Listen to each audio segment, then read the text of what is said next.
ku soo dhawaada magaalada Istanbul, magaalada ganacsiga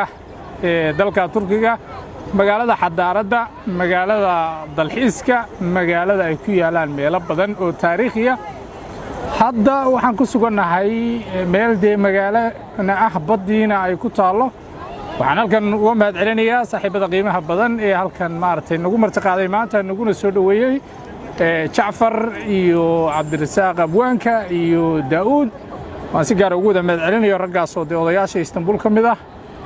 ninkii Istanbul yimaadaan odayaasha soo marin kale waxaan filayaa waxba ka qabiya. intii aan ku soo soconay halkan runtii waxaan soo marnay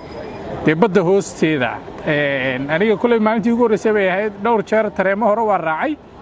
laakiin tareen badda hoos maraya maanta ugu horeysay. warar maxbad kaluuna idin soo gashaa, warar ma nibir idin ku soo baxsadaa, warar ma biyo meel ka soo galansan isu lahaa baanu ka soo baxnay. ilaahay waa nagu nabad yeelay. Jacfar oo isagoo horay bal badda hoosteeda ugu jira ay qisa qabsatay baan soo dhaweynaya qisada inuu inaga wadaago. axmed aadan ku salaama adiga iyo mataqaana dhammaan daawadayaashaada. anigoo ah Jacfar Maxamed Maxamuud kana tirsan mataqaana jaaliyada ama dadka wadanka Turkiga deegaanka ku ah. runaantiina aad baan maanta ku faraxsanahay in Istanbul aan soo damaashan tagno xeebta quruxda badan ee Florida aan dalxiis u nimaadno aniga asxaabta Abwaanka iyo ninkii mataqaana asxaabti kale oo dhan waan badannahay.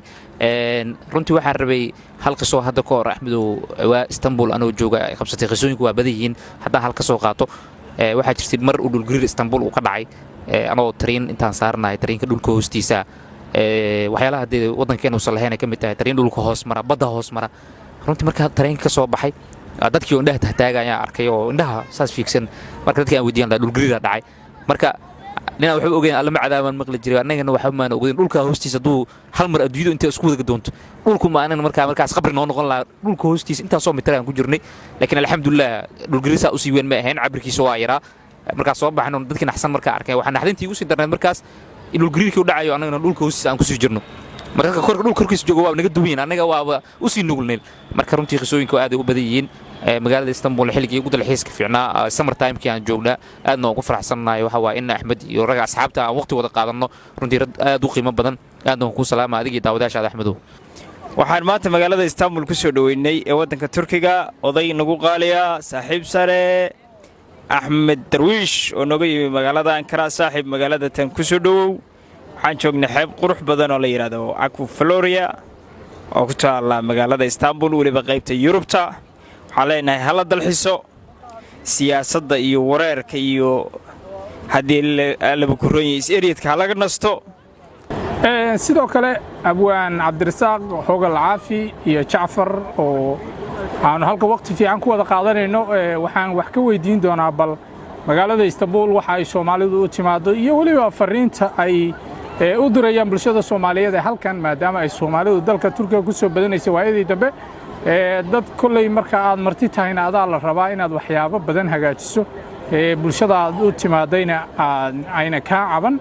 way jirayaan cabasho labada dhinacba. laakiin inagu waxaynu xogga saari doonaa waxyaabaha Soomaalida lagaga cabanayo ee ay tahay inay iska hagaajiyaan. Axmedow Istanbul Soomaalidu waxay u yimaadaan dhowr qaabood ama dhowr nooc.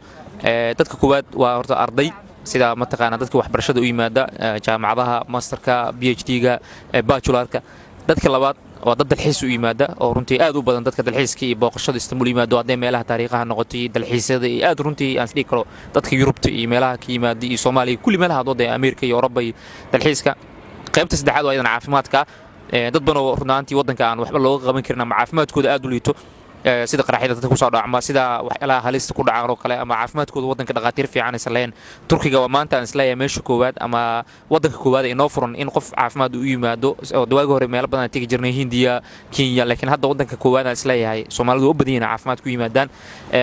saddexda noocood waa saddexda nooc ee ugu badan ama saddex qaab ee Soomaalidu badan u timaado dalxiiska caafimaadka iyo waxbarashada. saddexdaas aan ugu badan runtiina Soomaalidu hadda waxaan isleeyahay wadanka koowaad ee u safar badan tahay bilihii dambe iyo hadda sanadadii ugu dambeysay waa wadanka Turkiga Axmedow. runaantii Soomaalidu waxyaalaha ugu badan ee looga cawdo waxa kamid ah xagga haweenkii tusaalahan in dadka Turkida waa dad subaxii aroortii kala habeenkina xilli hore yimaada fiidkii inay seexdaan ilaa 9 ilaa 10 dad u badan maadaama Soomaalidana ay tahay dad xogaa markay hadlayaan hadalkoodu kor sareeyo in xagga guryaha oo aad arkaysa hadda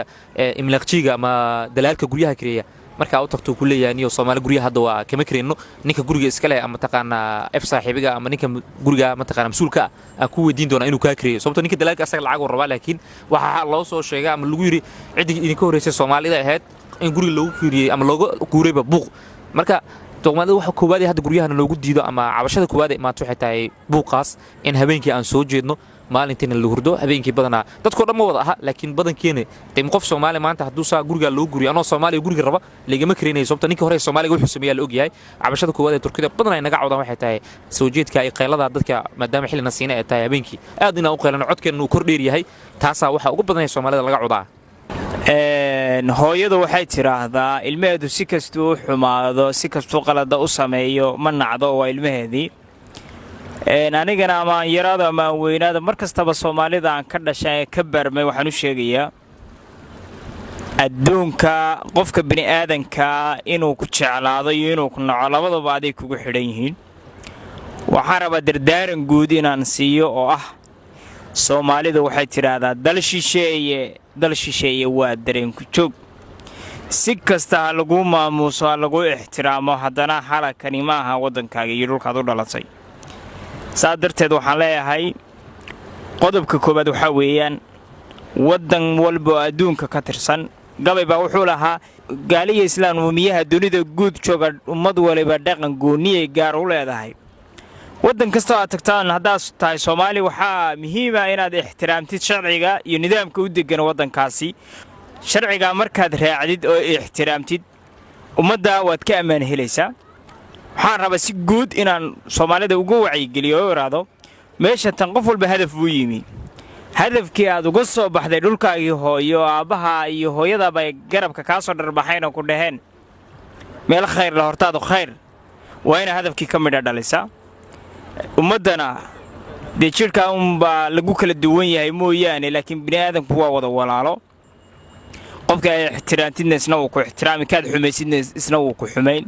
marka guud ahaan waxaan u diray orniyo wadan baynu ka nimi la yiraahdo Soomaaliya wadankaas dhaqan buu leeyahay adigu ha noqonkii dhaqankii wadankiisa haleeyo tuura oo ka taga adigu sabab ha u noqon Soomaalida waxaan kula dardaarmayaa mar walba ka faa'iideysta wadankeeni fursadaha laga helin ee wadankan Turkiga yaala ay ka mid tahay waxbarashada aadka u qiimaha sareysa ama quality-ga leh ay ka mid tahay ilbaxnimada iyo wadankan sida uu dhismay أنا كبرنا دلغات كيوسيدا دت كان فايل كأوجلان ونيجي نوين بأي واحترامان شرعية. ومالتي لبعض هي مقالة إسطنبول حتى وحنا كسرنا بدأ هالكاسي وندون وين كراعيتونه أنت أنوسي سرنا وحنا سيمر دونا ميت كمية السوقية دجوا وين دلك تركيا سلامر كان سوق وين أو قديمة هو مقالة إسطنبول أي عام كتاي سوقا أو وقتها بدن كهر لدسي وحاو كمية هاي جوابها أي دلحيسياشي ماده مقالة إسطنبول أي صوب وغدا هذا وحنا سوقني وعقبضة دونت وين أنو كراعي دونه أنا جايولي بدن nala socda saaxiibeen halkan waxa ku sugan oo qayb dalxiiska badda magaalada Istanbul aanu maanta ku tagnay kamid ahaa khiyaartii nala socotay Xasan Xidig oo kamid ah odayaasha magaalada Ankara laakiin halkan de kulli hawluhu yimid iyo safarkii maanta iyo waxyaabaha uu bal Istanbul ku xiiseeyo soo dhaw Xasan bismillaahir rahmaanir rahiim aad ma santa Ahmed Darwish safar gaaban baan Istanbul ku soo gaarnay deegaankaygu Ankara weeye waxaan ku faraxsanahay maanta inaan dalxiis kooban aan la qaatay asxaabtay reer Istanbul dalxiis aad u wanaagsan buu ahaa jawi macaan oo badda ku qaadanay marka dalxiiskaas wuxuu ahaa dalxiis aad iyo aad aan ugu bognay sababtoo ah asxaab reer Istanbul waqti la qaatay howlo shaqana waa u nimid xogaa waxay noo noqotay waqti aan ku dalxiisno marka aad iyo aad baan ugu faraxsanahay waxa weeye dalxiiskaas wacan waxaan aad iyo aad ugu mahad celinayaa asxaabtii dalxiiska aan wada galnay gaar ahaan waxaan u mahad celinayaa saaxiibkay Ahmed Darwish oo kaalin laxaad ka qayb qaatay aad baan mahadsantahay saaxiib bismillaahir rahmaanir rahiim asxaabta aan wada soconay dhamaantood iyo gaar ahaan Ahmed Darwish oo wax naga duubay aad iyo aad baan u salaamayaa maanta waxaanu ku dalxiisanay oo meelo kala duwan aan tagnay magaalada Istanbul oo anagu aan deegaanku nahay oo aan deganahayba Axmed iyo dhalinyaro kalena Ankara iyo magaalooyin kale oo wadanka ay ku nool yihiin oo naga soo booqdeen marka meelo kala duwan oo magaaladana baanu tagnay marka asxaabta dhamaantiin aad iyo aad baan idinku soo dhaweynaa